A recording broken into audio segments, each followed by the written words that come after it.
ngasi ing kumja lising ani kunmari gi October tang kunithoi khoi thang je numidang waram gi pung mari tasalakadore aina lepchari ba jaga si akhoi gi Manipur gi mapanda khwaidagi chawba maitai khul oiriba Bon Tarapur gi awang lom thangba akhoi gi khawang akhoi gi paring sorok ki paring da kilometer 8 makhai rom tariba maitai khunjau asigi awang khundon oirapna leiriba Golachina hariba mafam asidani aigi tungda uriba si Golachina gi kaithel ni masi irai khudingi kaba kaithel ni ngasidi akhoi gi kaithel numit nate adubu nakadda akhoi gi mandir amasu leidai saida mandir amasu leibani adu puja tawi ngasi si isai nongmai tawbogi fibam su lei aina ngasi sidaisda lepcharaga leijariba ngasi sigi akhoi ai uchage akhoi somda chatkhribasi awang pangnani amuk awang pangna chumdring khoirap akhoi labuk lamhang phauraga akhoi Gwali haina khangnaba yamna maitai apikpa maitai khungang amakhak lei maitai kampek oina leiraga thangnabada akhoi kabui silinau singi akhoi nadi kabui haiba makhoi masana rongmai haijaramgadra haibadu ai khangjadre adu yauna chatsage aduga Gwali edu kwai mafamda saktak chabagi khudong chabadu laujaraga akhoi masfamji Bon Tarapur gi mafamsi bau changakpa yaba mafamsi mafam anini amana haujiki kaino akhoi kuchudaram haiba mafamsidagi khitang hendokle eraga Horina haidana ama lei Horina haibadu dasu maitai khungang maitai akhoi Bangali singi marakta maitai yumthong khara yamlikna lei aduga akoina Gwali sidagi thokchagraga daram haidana khangnaba mafam ama lei madudagi su haijillakadoribni hairiba daram mariba mafamsidasu maitai yam nungsina adugidu yam nungsi akhoi maitai maibel singna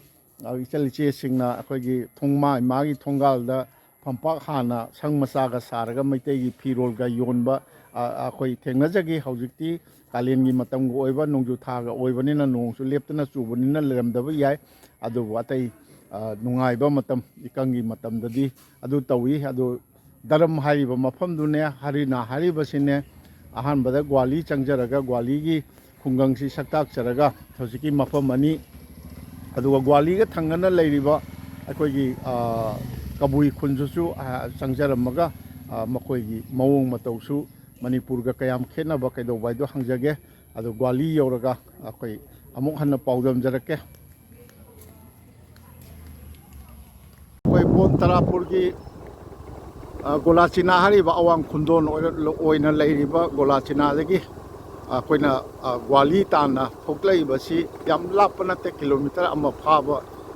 lamnate adu nak yeta akoi labuk lamhang ni aduga mangda uriba khungang asi oidoribni akoi Gwali hariba maitai khunje achal khara kitang yak daga masida anauba Bon Tarapur Gwali hariba khungang asi maksu ahal lamanjing adi Bon Tarapur gi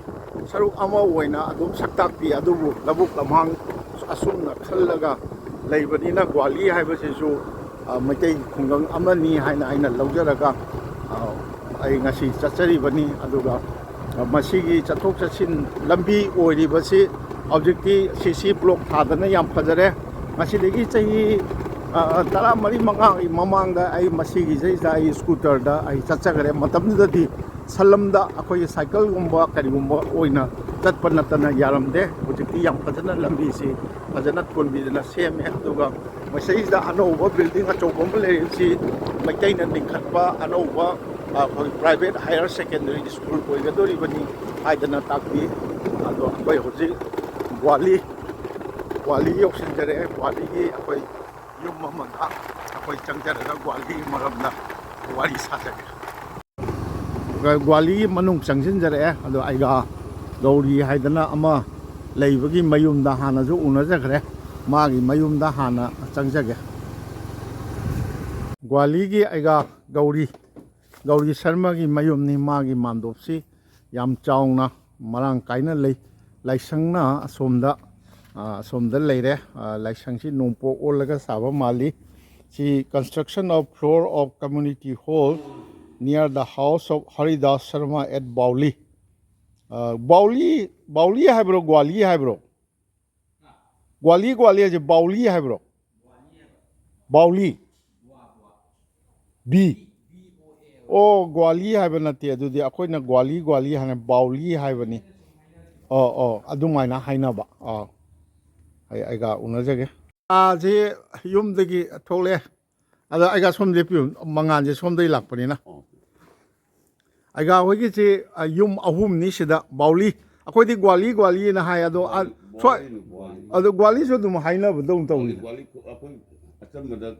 oh Gwali hai aduga Bauli na thale me bi Bauli na ai ga hoi kayum no ga Hazari mayum ai ga hoi chini na ahum gi yum ni ne pareng cha si ina sina aigi mamang ni ne yam gi sina ikura gi oh adu di mari ne ba lai cha bamon mangale sonda tu dum ai ga Bauli si da mai yum ka lai ga ni pu mu ta ai na ni pu oh ni pu si da Bauli angang hindi school tambadi kai bontra pu chali rak bontra pu oh adi ngasi baw da sarkar gi thabai ngang tawbo ka dawdi yaw ri su yaw ya oja wo bi ga yaw bro oja wo bodi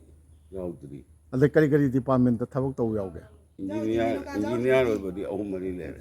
Mina ka jawi didi wa jawi minu ka du di thaja ge nupa didi jawi ge thaja ge nupa didi police oi ba sipai oi ba dugum ba di jawi degi company shuba dugum ba ka di lem na lai nan te na ni ne engineer ji ahum mari thoe engineer wo ba asam sarkar gi taw su yaw bro yaw oh ko jiri de su amadi SDO bu kari karen gi achu bu madu oi mani engineer do manipur kano gi power grid ki ra power grid ki SDO abra oh yum ni pu khak sida ni pu ji mayang am ta yan da bra yan adagi taina bada di kari lai ge aina bada how lai hawai je akhoi kabui singla kabui moina kabui adum haibra rongmai haibra rongmai haiba kayam lapna ge yam thap oh adagi sigi kunji maitai khakta hindustani je mayang bihari UP rongi bagan gi kangbu bagan gi yum kaino khungal hekta thangna atta lai yum tara mari manga kun muk lai khara gap khara leina bra ba khun do mani shuro na me de ge fresh me ko choro ki ki he wang lai dum ho le mo hindustani madu khara chala na mu ko Hindu sampradaya Hindu Bengali sing adi kano do aga hoi di hingon ji yam chaw loi kano atai su hingon chaw na bra hingon chaw na dum jawi khulak awang na su tum khara tai de akoi na si lamjing orak bagi thungan ahum shuba oire ani maga tangak ba khoi sina oire adi ningon da tabana khoi siga makok te gina loiba taraga na jumnang ni kum si jum oi adu kani low di loi low su na ba natro low su na ba su jawi su da ba su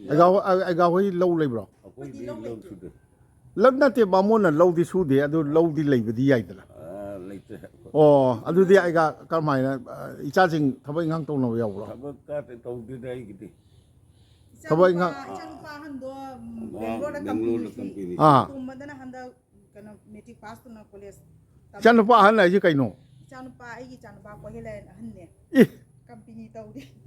lesabi machagi machanupa tare ne adu dia chahi kunmari kunmanga tumbasina chahi 33 college tamni yum ni phu adu di BA MA ga te pass to yaw na BA loraga mak yaw emi tammi ba pass to ba di lai bra to yaw re ba aga adu kaino kumgi kang ching ma ka do to ro si ba kang he ko yitti ko ki ne to dre parap ti ko dum palon to kungi woina adu parvadin atai jingdi parvadin atai di akoi tarpon to mera pali to mera pali wari lai fajan to bro ꯑꯗꯨꯝ ꯑꯩꯈꯣꯏ ꯇꯧꯋꯤ ꯃꯔꯛ ꯑꯣ ꯑꯗꯒꯤ ꯀꯩꯅꯣ ꯅꯨꯡꯇꯤꯒꯤ ꯇꯧꯕ ꯉꯝꯗ꯭ꯔꯁꯨ ꯍꯣꯏ ꯍꯣꯏ ꯍꯣꯏ ꯗꯦꯕꯤ ꯄꯨꯖꯥꯗꯤ ꯈꯨꯟꯒꯤ ꯑꯣꯏꯅ ꯇꯧꯗ꯭ꯔꯦ ꯇꯧꯗ꯭ꯔꯦ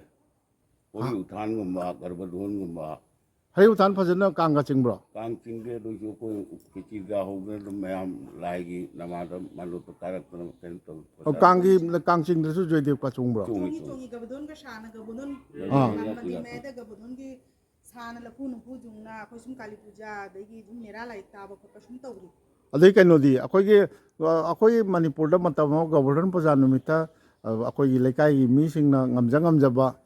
ꯐꯧ ꯆꯦꯡ ꯈꯔ ꯄꯤꯅꯕꯒꯗꯨ ꯆꯠꯅꯔꯤꯕ ꯁ꯭ꯋꯥꯏꯗ ꯐꯧ ꯆꯦꯡꯗꯤ ꯑꯩꯈꯣꯏꯁꯦ ꯑꯩꯈꯣꯏ ꯇ꯭ꯔꯤꯄꯤꯌꯥ ꯍꯥꯏꯅ ꯁꯖꯤꯕꯨꯒꯤ ꯑꯩꯈꯣꯏ ꯇ꯭ꯔꯤꯇꯤꯌꯥ ꯑꯩꯈꯣꯏ ꯇ꯭ꯔꯤꯄꯤꯌꯥꯗ ꯀꯠꯂꯦ ꯑꯩꯈꯣꯏ ꯇ꯭ꯔꯤꯇꯤꯌꯥꯁꯦ ꯀꯥꯂꯦꯟꯒꯤ ꯍꯨꯝꯅꯤ ꯄꯥꯟꯕ ꯅꯠꯇ꯭ꯔꯣ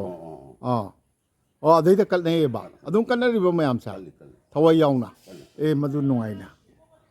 ꯐꯔꯦ ꯑꯩꯒ ꯃꯤꯡꯗꯣ ꯑꯩꯒꯤ ꯃꯤꯡꯁꯤ ꯒꯧꯔꯤꯗꯥꯁ ꯁꯔꯃ ꯍꯥꯏꯅꯀꯣ ꯍꯖꯥꯔꯤꯃꯌꯨꯝ ꯍꯖꯥꯔꯤꯃꯌꯨꯝ ꯍꯖꯥꯔꯤꯃꯌꯨꯝ ꯒꯧꯔꯤꯗꯥꯁ ꯍꯣ ꯑꯩꯒ ꯒꯧꯔꯤ ꯔꯥꯖꯕꯅꯤꯅ ꯍꯥꯏꯕꯗꯣ ꯑꯗꯨꯅꯤ ꯑꯗꯣ ꯑꯩꯅ ꯀꯔꯤ ꯕꯟꯗꯣꯔ ꯆꯠꯄꯩꯗꯣ ꯑꯩꯅ ꯁꯨꯝ ꯈꯪꯅ ꯆꯥꯟꯅꯕ ꯀꯅꯥꯝ ꯂꯩꯇꯕꯅꯤꯅꯕ ꯑꯗꯨ ꯇꯧꯔꯦ ꯑꯁ ꯑꯩꯒ ꯌꯥꯝ ꯅꯨꯡꯉꯥꯏꯖꯩ ꯑꯩꯒ ꯌꯥꯝ ꯅꯨꯡꯉꯥꯏꯅꯁꯨ ꯂꯩꯕꯤꯕ ꯃꯥꯜꯂꯤ ꯊꯣꯔꯥꯅꯤꯒꯤ ꯃꯤꯡꯗꯤ ꯀꯩꯅꯣ ꯑꯩꯒꯤ ꯃꯤꯡꯅ ꯄ꯭ꯔꯣꯃꯤꯂꯥ ꯀꯧꯔꯤ ꯄ꯭ꯔꯣꯃꯤꯂꯥ ꯕꯣꯟꯗꯣꯔ ꯅꯤꯉꯣꯜꯅꯤꯅꯦ ꯄ꯭ꯔꯣꯃꯤꯂꯥ ꯁꯣꯔꯃ ꯑꯗꯨ ꯕꯟꯗꯣꯔ ꯅꯤꯉꯣꯜꯅꯤ ꯂꯥꯏꯔꯤꯛ ꯀꯌꯥꯝ ꯇꯝꯕꯤꯔꯛꯄ ꯑꯩ ꯀ꯭ꯂꯥꯁ 9 ꯐꯥꯎ ꯇꯝꯃꯛꯏ ꯖꯥꯝ ꯅꯧꯅ ꯌꯨꯝ ꯄꯥꯜꯂꯦ ꯍꯣꯏꯅꯦ ꯕꯟꯗꯣꯔꯗꯨ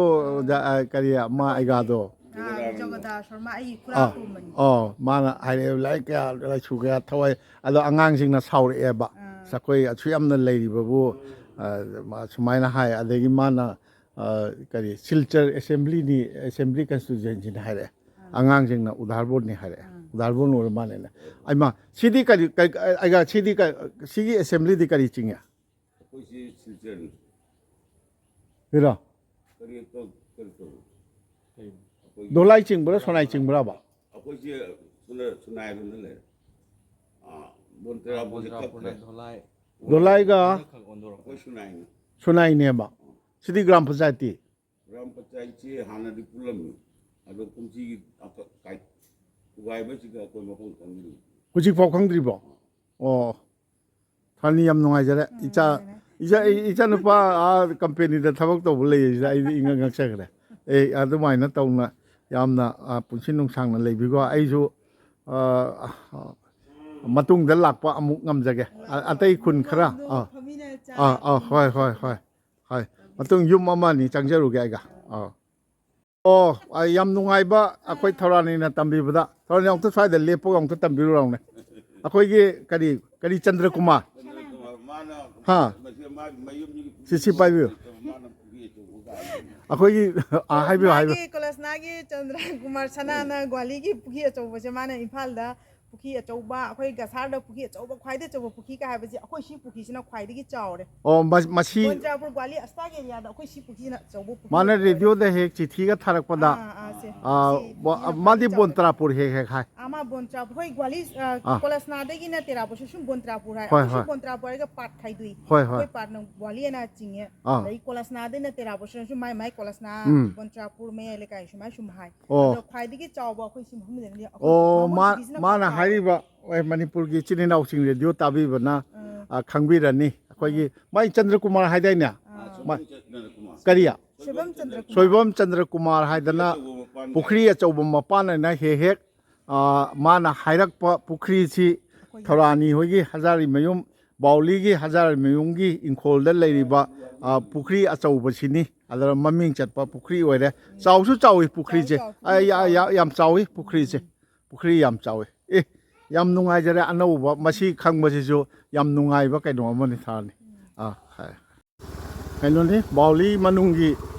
ꯌꯨꯝꯁꯤꯡꯅꯤ ꯌꯨꯝꯁꯤ ꯌꯥꯝ ꯆꯥꯎꯅ ꯂꯩꯅꯩ ꯑꯩꯈꯣꯏ ꯌꯨꯝꯒ ꯂꯣꯏꯅꯅ ꯃꯁꯤ ꯑꯩꯈꯣꯏꯒꯤ ꯃꯅꯤꯄꯨꯔꯗꯁꯨ ꯏꯝꯐꯥꯜꯗꯒꯤ ꯈꯤꯇꯪ ꯍꯥꯏꯗꯣꯛꯄꯗꯗꯤ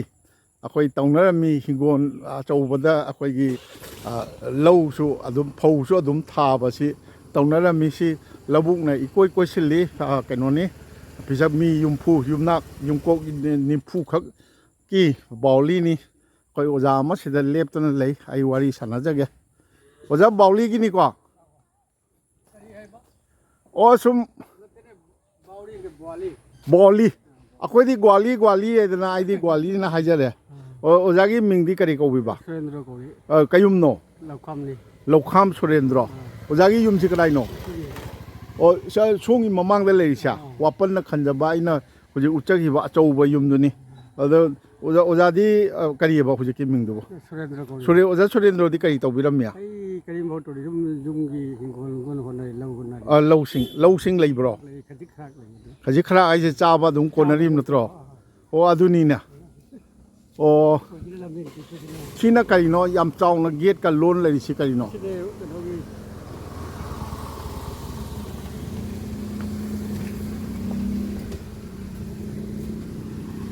ꯀꯥꯔ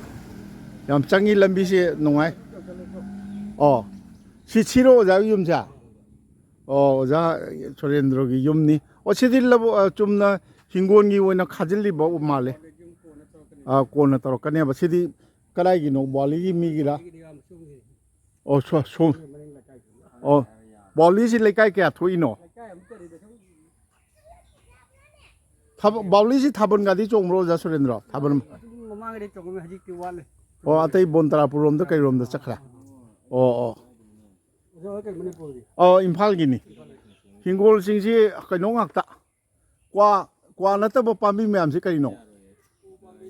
ꯎ ꯄꯥꯝꯕꯤꯅꯤ ꯑꯣ ꯍꯩꯅꯧ ꯀꯔꯤ ꯕꯥꯎꯂꯤꯒꯤ ꯈꯨꯜꯂꯛꯅꯤ ꯋꯥꯄꯟ ꯆꯥꯎꯅ ꯂꯩ ꯁꯤꯒꯤ ꯂꯝꯕꯤꯁꯤ ꯈꯛꯇꯔ ꯑꯣꯖꯥ ꯁꯨꯔꯦꯟꯗ꯭ꯔꯣ ꯕꯥꯎꯂꯤꯒꯤ ꯂꯩꯁꯥꯕꯤ ꯑꯅꯤ ꯀꯗꯥꯏ ꯀꯩꯅꯣ ꯆꯠꯂꯨꯔꯤꯔꯣ ꯄꯨꯖꯥ ꯆꯠꯂꯨꯔꯤꯔꯣ ꯅꯣꯏꯕꯣ ꯀꯥꯏ ꯆꯠꯀꯦ ꯇꯧꯔꯤꯕ ꯗꯗꯥ ꯉꯥꯏꯕ ꯅꯪ ꯅꯃꯤꯡ ꯍꯥꯏꯌꯣ ꯄꯦꯟꯁꯤ ꯅꯣꯏꯒꯤ ꯌꯨꯝꯅꯥꯛ ꯈꯪꯕ꯭ꯔꯣ ꯁꯥꯒꯩ ꯈꯪꯕ꯭ꯔꯕ ꯀꯣꯟꯁꯝꯂꯥ ꯉꯥꯡꯕꯝꯂꯥ ꯀꯔꯤꯅꯣ ꯅꯣꯏꯒꯤ ꯀꯔꯤꯅꯣ ꯅꯪ ꯍꯥꯏꯌꯣ ꯅꯪꯗꯤ ꯁ꯭ꯀꯨꯜ ꯀꯥꯔꯕꯣ ꯄꯦꯟꯁꯤꯌꯥ ꯀ꯭ꯂꯥꯁ ꯀꯌꯥ ꯀꯗꯥꯏꯗ ꯇꯝꯃꯤ KG1 ꯀꯗꯥꯏꯗ ꯇꯝꯃꯤ ꯀꯗꯥꯏꯗ ꯇꯝꯒꯦꯕ ꯒꯥꯔꯤꯗ ꯆꯠꯄ꯭ꯔꯥ ꯀꯔꯤꯗ ꯆꯠꯂꯤ ꯈꯣꯡꯅ ꯀꯗꯥꯏꯗ ꯁ꯭ꯀꯨꯜ ꯀꯗꯥꯏꯗ ꯂꯩꯒꯦ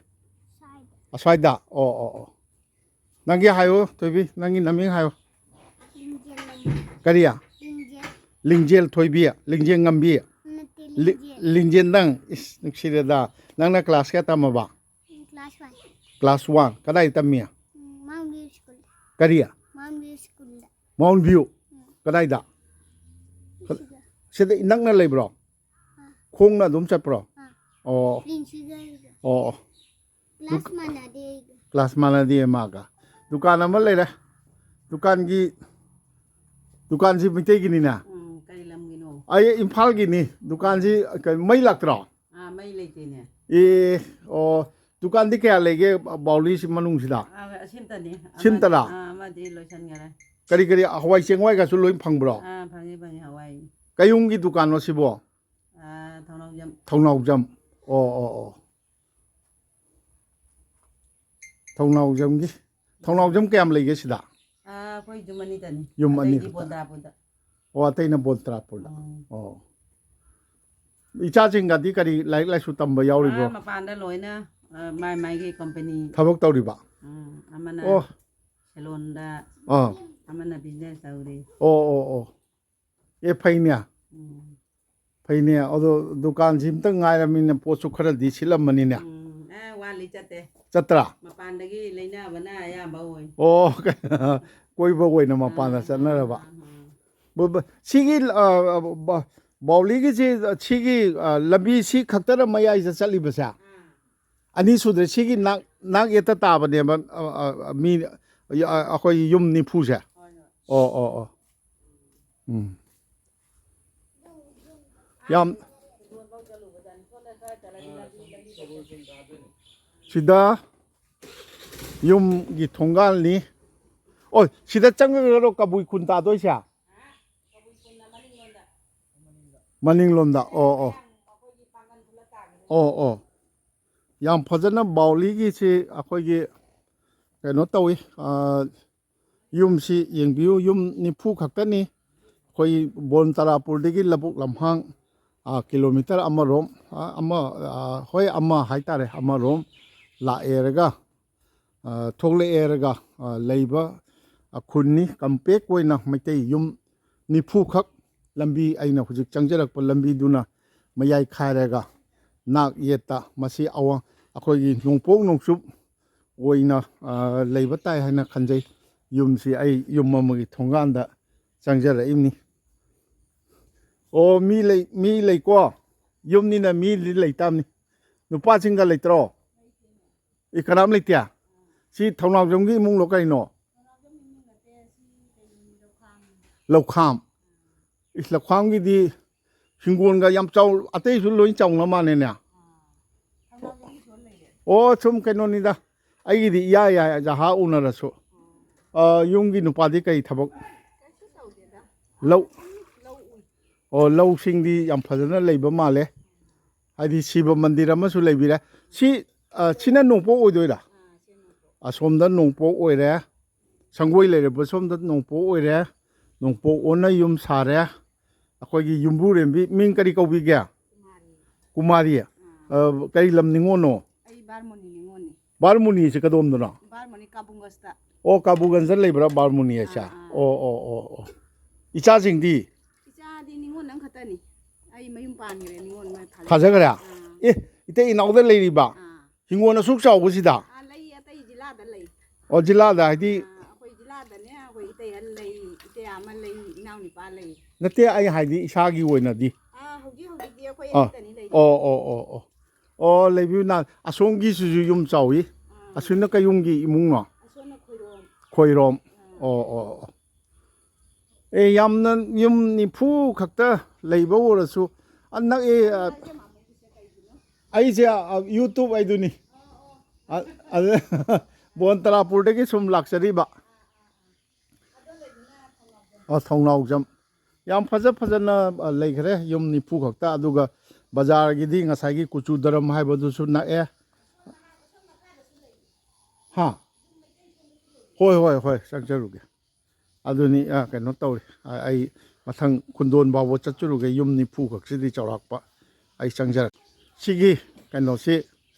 ꯑꯩꯈꯣꯏ ꯑꯗꯨꯅꯗꯤ ꯈꯥꯗꯒꯤ ꯅꯣꯡꯄꯣꯛ ꯄꯥꯡꯅ ꯆꯪꯁꯤꯜꯂꯛꯄ ꯂꯝꯕꯤꯒꯤ ꯅꯥꯛ ꯌꯦꯠꯇ ꯁꯤꯗꯩꯁꯤꯗ ꯁꯤꯕ ꯃꯟꯗꯤꯔ ꯖय శ్రీ ꯁꯤꯕ ꯃꯟꯗꯤꯔ ꯑꯃ ꯁꯤꯗꯩꯁꯤꯗ ꯂꯩꯔꯦ ꯑꯩꯈꯣꯏꯒꯤ ꯈꯨꯟꯖꯥ ꯕꯥꯎꯂꯤꯒꯤ ꯈꯨꯟꯖꯥ ꯃꯩꯇꯩ ꯏꯆꯤꯜ ꯏꯅꯥꯎꯁꯤꯡ ꯑꯃꯅ ꯁꯟꯙ꯭ꯌꯥꯒꯤ ꯄꯨꯖꯥ ꯀꯠꯄꯤꯗꯨꯅ ꯂꯩꯕꯤꯔꯝꯃꯤ ꯑꯣꯖꯥ ꯋꯥ ꯉꯥꯡꯕꯤꯕ ꯌꯥꯕ꯭ꯔꯣ ꯑꯣꯖꯥ ꯀꯔꯤ ꯃꯤꯡ ꯀꯧꯕꯤꯕ ꯕꯁꯟꯇ ꯈꯤꯇꯪ ꯂꯥꯎꯅ ꯍꯥꯏꯕꯤꯌꯨ ꯑꯣꯖꯥ ꯀꯩꯌꯨꯝꯅꯣ ꯂꯧꯈꯥꯝ ꯅꯨꯡꯇꯤꯒꯤ ꯁꯦꯕꯥꯁꯤ ꯁꯤꯕꯖꯤꯒꯤꯁꯤ ꯅꯨꯡꯇꯤꯒꯤ ꯇꯧꯕꯤꯔꯤꯕ꯭ꯔꯥ ꯑꯌꯨꯛ ꯅꯨꯡꯊꯤꯟ ꯃꯇꯝ ꯑꯍꯨꯝ ꯑꯌꯨꯛ ꯅꯨꯃꯤꯠ ꯌꯨꯡꯕ ꯈꯨꯃꯟ ꯃꯇꯝ ꯑꯗꯒꯤ ꯀꯩꯅꯣꯒꯗꯤ ꯑꯩꯈꯣꯏ ꯁꯤꯕꯔꯥꯇ꯭ꯔꯤꯒꯗꯤ ꯇ꯭ꯔꯤꯅꯥꯠꯀ ꯇꯧꯕꯤꯔꯤꯕ꯭ꯔꯣ ꯃꯤꯇꯩ ꯐꯨꯔꯨꯞꯀꯤꯅꯦ ꯃꯤꯇꯩꯒꯤꯔꯣ ꯅꯣꯡꯄꯣꯛ ꯅꯤꯡꯊꯧꯅꯤ ꯁꯤ ꯅꯣꯡꯄꯣꯛ ꯅꯤꯡꯊꯧꯅꯤ ꯈꯜꯂꯒ ꯂꯥꯠꯄꯤꯕ ꯑꯗꯨꯒ ꯂꯤꯡꯒꯗꯤ ꯁꯤꯕꯒꯤꯁꯨ ꯊꯝꯕꯤꯔꯤ ꯑꯗꯒꯤ ꯑꯩꯈꯣꯏꯒꯤ ꯇ꯭ꯔꯤꯁꯨꯜ ꯂꯩꯕꯤꯔꯤ ꯑꯗꯨꯕꯨ ꯑꯩꯈꯣꯏꯒꯤ ꯑꯣꯖꯥ ꯀꯔꯤ ꯃꯤꯡꯉꯕ ꯍꯧꯖꯤꯛꯀꯤꯗꯣ ꯕꯁꯟꯇ ꯀꯌꯨꯝ ꯂꯧꯈꯥꯝ ꯑꯣꯖꯥ ꯕꯁꯟꯇꯅ ꯁꯤꯗꯩꯁꯤꯗ ꯅꯣꯡꯃꯒꯤ ꯑꯍꯨꯝꯂꯛ ꯑꯌꯨꯛꯀꯤ ꯅꯨꯃꯤꯠ ꯌꯨꯡꯕꯒꯤ ꯅꯨꯃꯤꯗꯥꯡ ꯋꯥꯏꯔꯝꯒꯤ ꯂꯥꯛꯄꯤꯔꯤꯕꯁꯤ ꯑꯩꯈꯣꯏꯒꯤ ꯏꯕꯨꯙꯧ ꯅꯣꯡꯄꯣꯛ ꯅꯤꯡꯊꯧꯅꯤ ꯈꯜꯂꯒ ꯆꯞ ꯃꯥꯟꯅꯩ ꯂꯥꯏ ꯍꯥꯏꯕꯁꯤ ꯑꯩꯒꯤ ꯃꯣꯠꯇꯗꯤ ꯑꯃꯈꯛꯇꯅꯦꯅ ꯂꯧꯖꯩ ꯑꯗꯨ ꯑꯩꯈꯣꯏꯒꯤ ꯑꯣꯖꯥ ꯕꯁꯟꯇꯅ ꯂꯥꯠꯄꯤꯔꯤꯕꯁꯤ ꯑꯩꯈꯣꯏꯒꯤ ꯁꯤꯕꯒꯤ ꯂꯤꯡꯒ ꯁꯤꯕꯖꯤꯒꯤ ꯂꯤꯡꯒ ꯑꯆꯧꯕ ꯑꯃ ꯃꯌꯥꯏꯗ ꯂꯩꯔꯒ ꯃꯇꯥꯏꯗ ꯑꯍꯨꯝ ꯑꯃ ꯂꯩ ꯑꯗꯨꯒ ꯇ꯭ꯔꯤꯁꯨꯜꯁꯤꯡ ꯌꯨꯡꯕꯤꯔꯤ ꯑꯗꯨ ꯅꯤꯡꯕꯤꯔꯤꯕ ꯑꯩꯈꯣꯏ ꯊꯋꯥꯏ ꯂꯨꯞꯅ ꯅꯤꯡꯕꯤꯔꯤꯕꯗꯤ ꯑꯩꯈꯣꯏꯒꯤ ꯏꯕꯨꯙꯧ ꯅꯣꯡꯄꯣꯛ ꯅꯤꯡꯊꯧꯅꯤ ꯍꯥꯏꯗꯅ ꯀꯩꯅꯣ ꯇꯧꯕꯤꯔꯤ ꯆꯠꯇ꯭ꯔꯒ ꯌꯥꯝ ꯐꯖꯅ ꯁꯤꯗꯩꯁꯤꯗ ꯂꯩ ꯕꯥꯎꯂꯤꯒꯤ ꯃꯅꯨꯡꯁꯤꯗ ꯌꯨꯝꯀꯣꯛ ꯅꯤꯐꯨꯈꯛ ꯇꯥꯕ ꯑꯩꯈꯣꯏꯒꯤ ꯃꯐꯝꯁꯤꯗꯅꯤ ꯂꯧꯈꯥꯝ ꯕꯁꯟꯇ ꯑꯩꯈꯣꯏꯒꯤ ꯁꯟꯙ꯭ꯌꯥꯒꯤ ꯄꯨꯖꯥ ꯏꯕꯨꯙꯧ ꯅꯣꯡꯄꯣꯛ ꯅꯤꯡꯊꯧꯒꯤ ꯃꯐꯝꯗ ꯄꯨꯖꯥ ꯀꯠꯄꯤꯕ ꯊꯦꯡꯅꯖꯩ ꯌꯥꯝꯅ ꯅꯨꯡꯉꯥꯏꯖꯩ ꯁꯨꯝꯕ ꯊꯦꯡꯅꯖꯕꯁꯦ ꯇꯥꯝꯂꯕ ꯂꯝꯗꯝꯁꯤꯗ ꯂꯥꯛꯑꯒ ꯄꯤꯛꯑꯕꯁꯨ ꯄꯤꯛꯅ ꯕꯥꯎꯂꯤ ꯍꯥꯏꯔꯤꯕ ꯃꯩꯇꯩ ꯈꯨꯡꯒꯪ ꯌꯨꯝꯊꯣꯡ ꯅꯤꯐꯨꯈꯛ ꯇꯥꯕ ꯃꯐꯝ ꯑꯁꯤꯗ ꯑꯩꯈꯣꯏꯒꯤ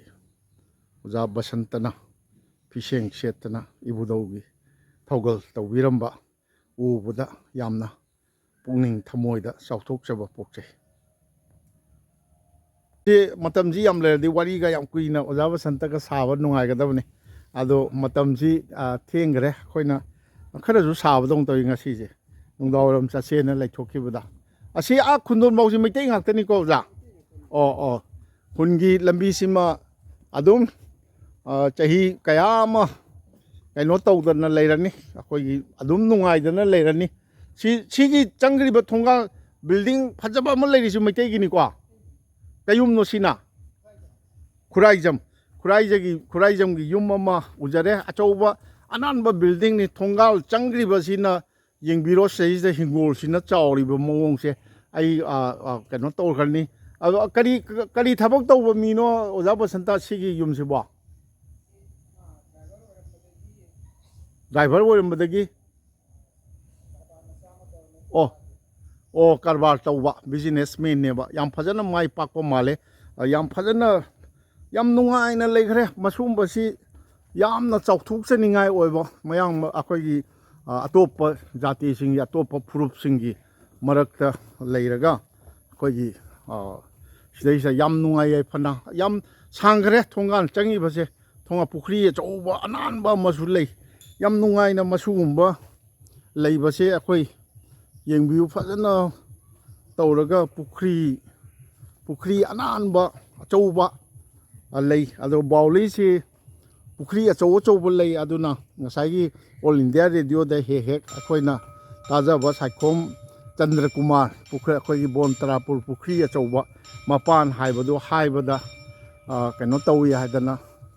ꯃꯇꯤꯛ ꯆꯥꯏ ꯍꯥꯏꯗꯅ ꯑꯩ ꯂꯧꯖꯩ ꯁꯤ ꯂꯩꯔꯦ ꯑꯗꯨ ꯋꯥꯔꯤ ꯉꯥꯏꯍꯥꯛ ꯁꯥꯟꯅꯖꯔꯗꯤ ꯅꯨꯡꯉꯥꯏꯖꯕ ꯑꯩ ꯉꯥꯏꯍꯥꯛꯇꯪ ꯋꯥꯔꯤ ꯁꯥꯟꯅꯖꯔꯨꯒꯦ ꯑꯩ ꯃꯤꯡꯗꯨ ꯀꯔꯤ ꯇꯥꯛꯄꯤꯔ ꯕ꯭ꯔꯖꯀꯨꯃꯥꯔ ꯀꯩꯌꯨꯝꯅꯣ ꯑꯣꯖꯥ ꯑꯣꯖꯥ ꯈꯨꯔꯥꯏꯖꯝ ꯕ꯭ꯔꯖꯀꯨꯃꯥꯔ ꯉꯁꯥꯏ ꯍꯥꯟꯅ ꯗ꯭ꯔꯥꯏꯚꯔ ꯑꯣꯏꯕꯤꯔꯝꯕ꯭ꯔꯣ ꯑꯣꯖꯥ ꯑꯗꯩꯗꯤ ꯀꯔꯕꯥꯔ ꯇꯧꯕꯤꯕ ꯕꯤꯖꯤꯅꯦꯁ ꯑꯣꯖꯥꯗꯤ ꯁꯟꯒ ꯍꯣꯠꯅꯕꯤꯔꯝꯃꯤ ꯑꯗꯣ ꯑꯣꯖꯥꯁꯤ ꯍꯧꯖꯤꯛꯇꯤ ꯄꯣꯊꯥꯕꯤꯔꯦ ꯍꯥꯏꯇꯥꯔꯦ ꯏꯆꯥ ꯏꯁꯨꯁꯤꯡꯗꯤ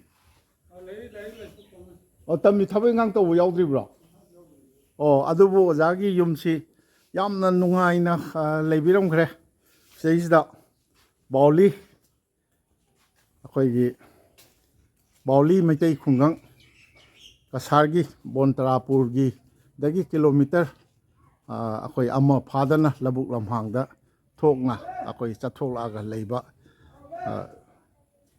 ꯃꯐꯝꯁꯤꯗ ꯕꯥꯎꯂꯤꯁꯤꯗ ꯑꯗꯣ ꯑꯣꯖꯥꯁꯤ ꯉꯥꯛꯇꯪ ꯋꯥꯔꯤ ꯁꯥꯒꯗꯕꯗꯣ ꯍꯧꯖꯤꯛ ꯃꯥ ꯆꯠꯀꯗꯕꯒꯤ ꯊꯣꯛꯀꯗꯧꯕꯅꯤ ꯌꯥꯅꯤ ꯑꯗꯨ ꯊꯣꯛꯀꯗꯧꯕꯒꯤ ꯉꯥꯏ ꯂꯩꯔꯝꯃꯦ ꯍꯥꯏ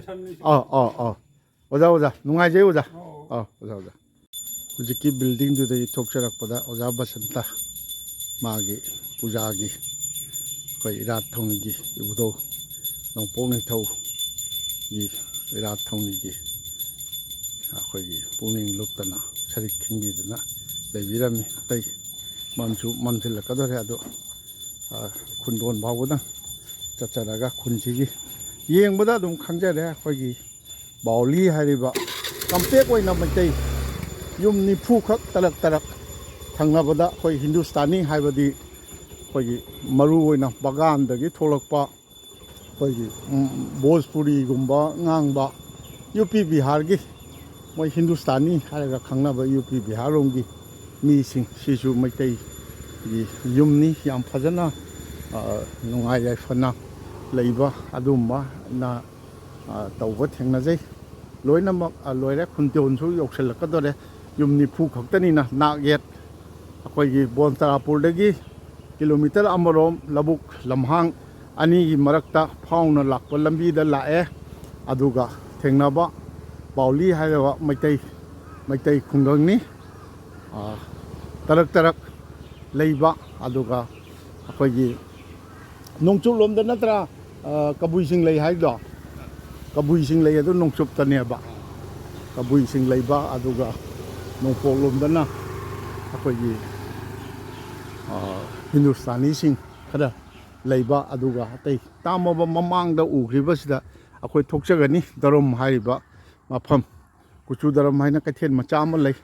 ꯑꯗꯣ ꯀꯩꯊꯦꯜ ꯃꯆꯥꯗꯨꯗꯒꯤ ꯈꯔ ꯍꯥꯏꯊꯔꯛꯑꯒ ꯍꯧꯖꯤꯛꯀꯤ ꯗꯔꯝ ꯍꯥꯏꯁꯤꯗ ꯕꯣꯟ ꯇꯔꯥꯄꯨꯔ ꯆꯪꯅꯕ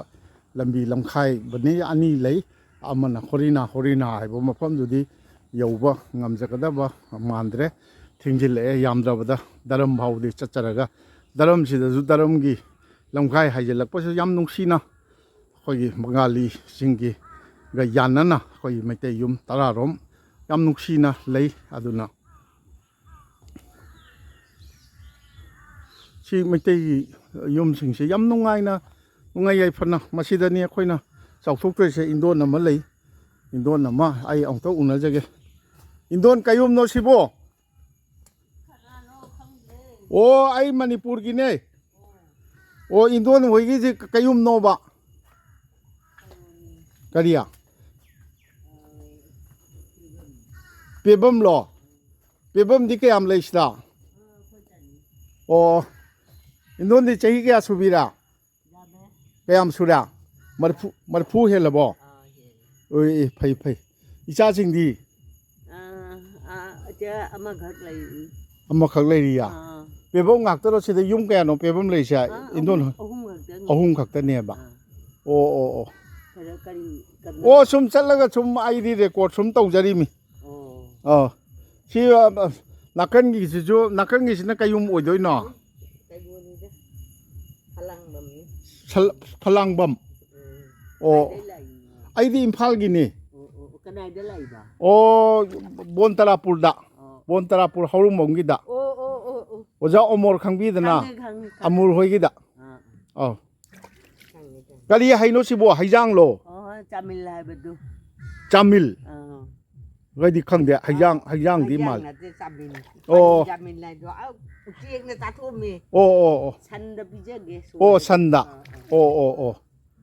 ꯑꯣ ꯁꯟꯗꯤ ꯂꯣꯏꯕꯤꯔꯤꯅꯦ ꯑꯣ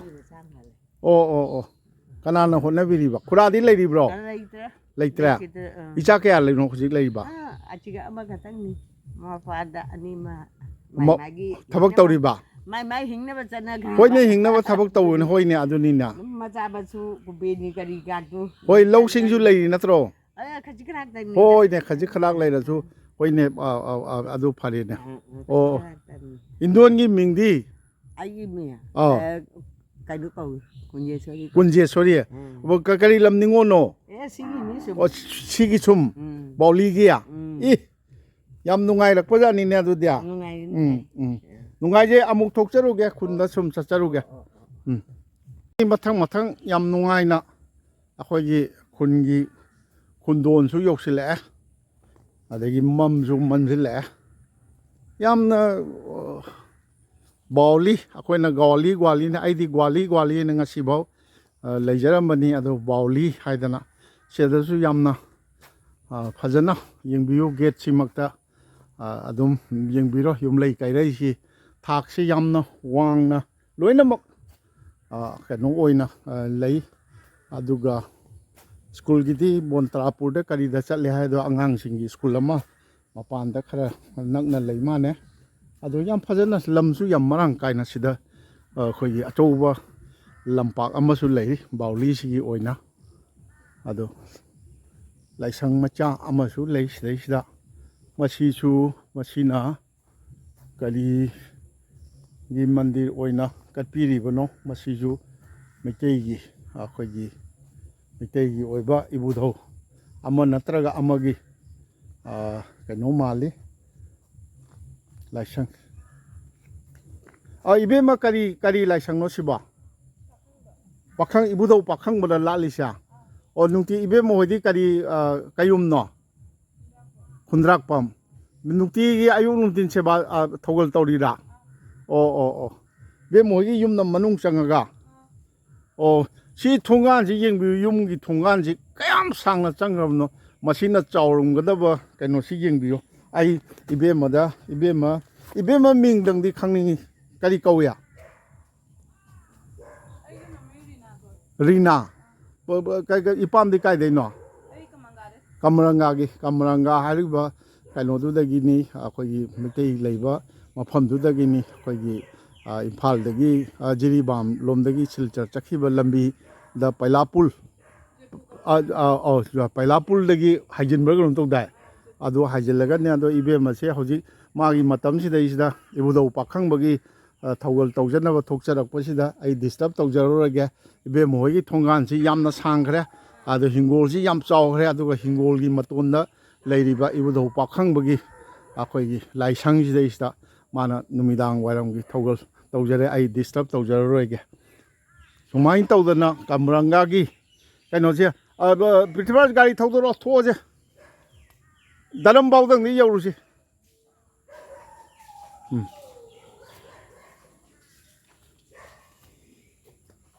ꯏꯁꯝ ꯁꯝꯅꯔꯒ ꯑꯩꯈꯣꯏꯒꯤ ꯁꯤꯗꯩꯁꯤꯗ ꯂꯝꯄꯥꯛ ꯇꯧꯅ ꯂꯧꯕꯨꯛꯅꯤ ꯑꯗꯨꯒ ꯃꯩꯇꯩꯒꯤ ꯌꯨꯝ 3-4 ꯑꯃꯨꯛ ꯁꯝꯗꯣꯛꯏ ꯑꯁꯤꯗ ꯂꯧꯕꯨꯛ ꯃꯌꯥꯏꯗꯁꯨ ꯂꯧꯕꯨꯛ ꯃꯔꯛꯇꯁꯨ ꯌꯨꯝ ꯑꯆꯧꯕ ꯑꯃ ꯃꯩꯇꯩꯒꯤ ꯑꯣꯏꯅ ꯀꯩꯅꯣ ꯇꯧꯔꯦ ꯌꯥꯝꯅ ꯅꯨꯡꯁꯤꯕ ꯃꯁꯤ ꯕꯥꯎꯂꯤꯁꯤꯗꯤ ꯃꯥꯏꯀꯩ ꯃꯔꯤꯃꯛꯇ ꯑꯩꯈꯣꯏ ꯂꯧꯕꯨꯛꯅ ꯂꯧꯕꯨꯛ ꯂꯧꯀꯣꯜꯁꯤꯡꯅ ꯀꯣꯏꯁꯤꯟꯕ ꯃꯐꯝꯅꯤ ꯃꯁꯤꯗ ꯀꯣꯏꯁꯤꯜꯂꯦꯔꯒ ꯃꯩꯇꯩ ꯌꯨꯝ 90 ꯈꯛ ꯇꯔꯛꯅ ꯑꯗꯨ ꯌꯨꯝ 90ꯃꯛꯁꯤꯒꯤ ꯐꯤꯕꯝ ꯌꯨꯝꯂꯩ ꯀꯩꯔꯩꯒꯤ ꯑꯋꯥꯡꯕ ꯊꯥꯛꯀꯤ ꯐꯤꯕꯝꯁꯤꯡꯁꯤ ꯎꯖꯕꯗ ꯑꯣꯟꯊꯣꯛꯅ ꯄꯦꯟꯖꯈ꯭ꯔꯦ ꯃꯩꯇꯩ ꯑꯃ ꯑꯣꯏꯅ ꯃꯁꯤꯒꯨꯝꯕ ꯀꯌꯥ ꯑꯁꯤꯅ ꯃꯅꯤꯄꯨꯔꯒꯤ ꯃꯄꯥꯟ ꯂꯝꯁꯤꯗ ꯆꯤꯡꯗ ꯃꯩꯇꯩꯅꯤ ꯑꯩꯈꯣꯏ ꯃꯅꯤꯄꯨꯔꯤꯅꯤ ꯍꯥꯏꯗꯅ ꯂꯩꯕ ꯉꯝꯕꯅꯤ ꯍꯥꯏꯕꯁꯤ ꯑꯩ ꯆꯦꯠꯅ ꯊꯥꯖꯖꯕꯅꯤ ꯑꯗꯣ ꯌꯥꯝꯅ ꯅꯨꯡꯉꯥꯏꯖꯈ꯭ꯔꯦ ꯁꯤꯗ ꯂꯧꯕꯨꯛ ꯃꯌꯥꯏꯗ ꯑꯩꯈꯣꯏꯒꯤ ꯃꯩꯇꯩ ꯏꯆꯤꯟ ꯏꯅꯥꯎꯁꯤꯡ ꯑꯃ ꯂꯧꯕꯨꯛꯇꯁꯨ ꯀꯨꯝꯕꯤꯔꯤ ꯁꯤ ꯊꯣꯡꯒꯥꯜꯁꯤ ꯆꯥꯎꯅ ꯃꯅꯨꯡꯗ ꯂꯩꯔꯤꯕ ꯌꯨꯝꯁꯤꯒꯤ ꯍꯤꯡꯒꯣꯜ ꯈꯨꯆꯥꯎ ꯂꯧꯆꯥꯎꯁꯤ ꯌꯥꯝ ꯃꯔꯥꯡ ꯀꯥꯏꯔꯤ ꯌꯥꯝ ꯅꯨꯡꯉꯥꯏ ꯌꯥꯏꯕꯤ ꯃꯔꯥꯡ ꯀꯥꯏꯕ ꯑꯣꯖꯥ ꯃꯩꯇꯩ ꯑꯣꯏꯕꯤꯔꯕ꯭ꯔꯣ ꯁꯤ ꯂꯧꯁꯤ ꯌꯨꯝꯗꯤ ꯀꯗꯥꯏꯗꯅꯣ ꯁꯣꯝꯗ ꯑꯗꯒꯤ ꯑꯁꯤꯒꯤ ꯌꯨꯝ ꯑꯆꯧꯕꯁꯤꯁꯨ ꯃꯩꯇꯩꯒꯤꯔꯣ ꯃꯩꯇꯩ ꯀꯩꯌꯨꯝꯅꯣ ꯁꯤꯅ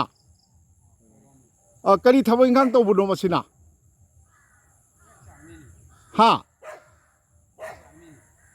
ꯀꯔꯤꯕ ꯆꯤꯌꯥꯔꯃꯦꯟ ꯑꯥꯔꯃꯤ ꯔꯤꯇꯥꯌꯔꯃꯦꯟ ꯑꯠꯆꯥ ꯑꯦꯛꯁ ꯁꯥꯔꯚꯤꯁꯃꯦꯟꯒꯤ ꯌꯨꯝꯅꯤ ꯌꯥꯝ ꯅꯨꯡꯉꯥꯏꯅ ꯌꯥꯝꯅ ꯍꯦꯛꯇ ꯃꯔꯥꯡ ꯀꯥꯏꯅ ꯄꯦꯟꯅ ꯍꯦꯛꯇ ꯁꯥꯕꯤꯈ꯭ꯔꯦ ꯌꯨꯝꯁꯦ ꯁꯤꯗꯩꯗꯤ ꯂꯣꯏꯁꯤꯜꯂꯦꯅꯦ ꯁꯤꯒꯤ ꯌꯨꯝꯁꯤꯅ ꯂꯣꯏꯔꯕ꯭ꯔꯥ ꯃꯅꯨꯡꯗꯁꯨ ꯂꯩꯔꯤꯌꯦ ꯃꯁꯤꯒꯤ ꯈꯨꯟꯁꯤꯗꯗꯤ ꯀꯣꯏꯔꯝꯃꯒꯦ ꯁ꯭ꯋꯥꯏꯁꯤ ꯌꯧꯁꯤꯜꯂꯛꯄꯗꯗꯤ ꯂꯝꯕꯤꯁꯤ ꯑꯩꯈꯣꯏꯒꯤ ꯈꯨꯜꯂꯛ ꯏꯔꯛꯀꯤ ꯃꯅꯤꯄꯨꯔꯒꯤ ꯈꯨꯜꯂꯛ ꯏꯔꯛꯀꯤ ꯂꯝꯕꯤꯒꯤ ꯃꯑꯣꯡꯅꯤ ꯑꯗꯨꯕꯨ ꯂꯩꯈꯣꯝ ꯄꯤꯔꯛ ꯊꯣꯛꯄꯗꯤ ꯅꯠꯇ꯭ꯔꯦ ꯅꯨꯡ ꯇꯥꯔꯦ ꯍꯥꯟꯅ ꯑꯩꯈꯣꯏꯒꯤ CC ꯕ꯭ꯂꯣꯛ ꯊꯥꯔꯝꯕꯒꯤ ꯃꯃꯤꯁꯨ ꯂꯩ ꯑꯗꯨꯒ ꯂꯩꯈꯣꯝꯒꯤꯗꯤ ꯀꯩꯅꯣ ꯂꯩꯇ꯭ꯔꯦ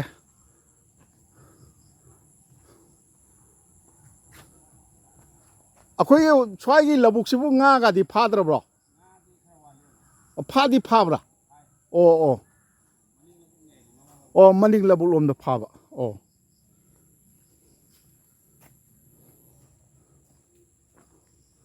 ꯁꯤꯗ ꯂꯩ ꯌꯨꯝ ꯕꯥꯎꯂꯤꯒꯤ ꯑꯩꯈꯣꯏꯒꯤ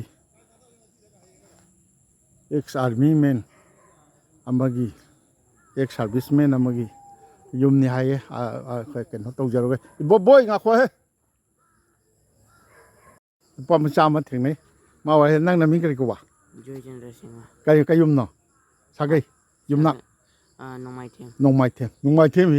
ꯅꯣꯡꯃꯥꯏꯊꯦꯝ ꯖꯣꯏꯆꯟꯗ꯭ꯔ ꯁꯤꯡꯍꯅ ꯃꯩꯇꯩꯅ ꯍꯥꯏꯔꯛꯑꯗꯤ ꯍꯦꯛ ꯍꯥꯏꯌꯣꯕ ꯅꯪ ꯀ꯭ꯂꯥꯁ ꯀꯌꯥ ꯇꯝꯃꯦ ꯀꯗꯥꯏꯗ ꯇꯝꯃꯤ ꯆꯥꯎꯇꯣꯟꯁꯤꯡꯍ ꯃꯅꯤꯄꯨꯔꯤ ꯕꯣꯟꯇ꯭ꯔꯥꯄꯨꯔꯗ ꯀꯩꯗ ꯆꯠꯂꯤ ꯁꯥꯏꯀꯜꯗ ꯚꯦꯔꯤ ꯒꯨꯗ ꯂꯝꯕꯤꯁꯨ ꯐꯩ ꯅꯨꯡꯉꯥꯏ ꯅꯣꯏ ꯌꯨꯝꯂꯣ ꯁꯦ ꯑꯁꯣꯝꯒꯤꯁꯦ ꯁꯤꯅ ꯀꯩꯌꯨꯝꯒꯤ ꯌꯨꯝꯅꯣ ꯏꯟꯗꯣꯝꯆꯥ ꯍꯣꯏꯒꯤ ꯅꯣꯡꯃꯥꯏꯊꯦꯝꯅꯤꯅ ꯑꯗꯨꯝ ꯌꯦꯡꯕꯤꯌꯨ ꯊꯣꯡꯒꯥꯜ ꯂꯣꯏꯅꯃꯛꯁꯦ ꯁꯥꯡꯅ ꯁꯤꯒꯤ ꯃꯑꯣꯡꯁꯤꯗ ꯆꯥꯎꯅꯔꯤꯕ ꯍꯤꯡꯒꯣꯜꯁꯤ ꯌꯦꯡꯕꯤꯌꯨ ꯂꯥꯏꯔꯤꯛ ꯌꯥꯝ ꯇꯝꯃꯨꯀꯣ ꯕꯣꯏ ꯅꯪ ꯅꯃꯤꯡꯗꯨ ꯀꯔꯤ ꯍꯥꯏꯌꯦ ꯖꯣꯏꯆꯟꯗ꯭ꯔ ꯅꯣꯡꯃꯥꯏꯊꯦꯝ ꯖꯣꯏꯆꯟꯗ꯭ꯔ ꯑꯗꯩꯗꯤ ꯁꯤꯗ ꯈꯨꯟ ꯂꯣꯏꯔꯦ ꯕꯥꯎꯂꯤꯒꯤ sida loire yengbiu bauli gi yum khulai ji sida akoi gi kaino pangna nungchup pangna changsil le chumdring na yeta nungai yai fawunat yabi marang kaiba yum nifu leire adagi di punamak si maikai mari maksi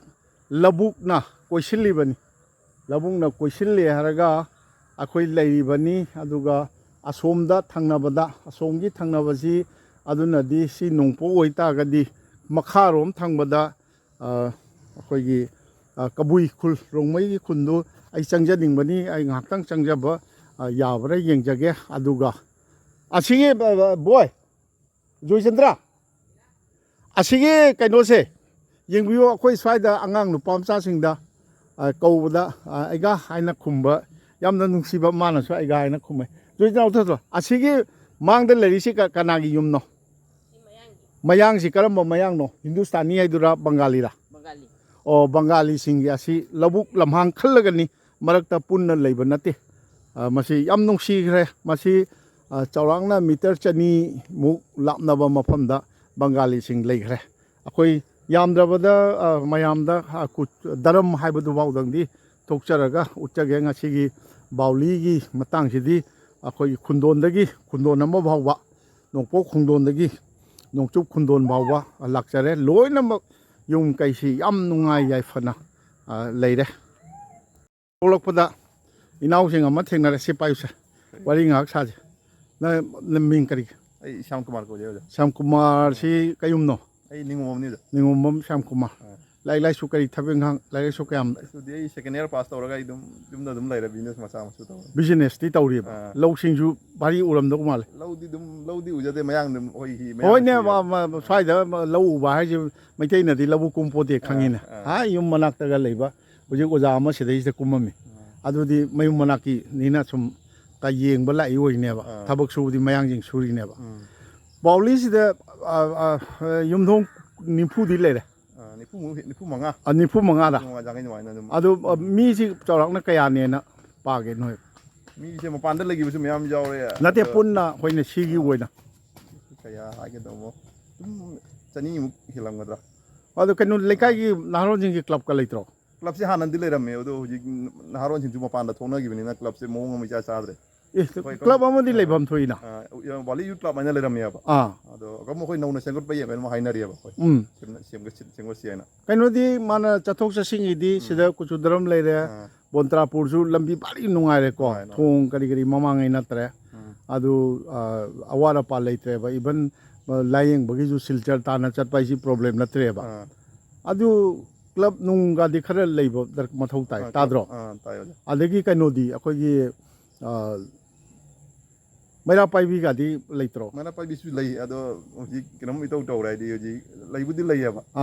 linggen mai rai na lei wa legi ai su Bontrapur gi ne ba akhoi gi ma mogi jum da ne ba na lei Bontrapur sirong lagai di ne ba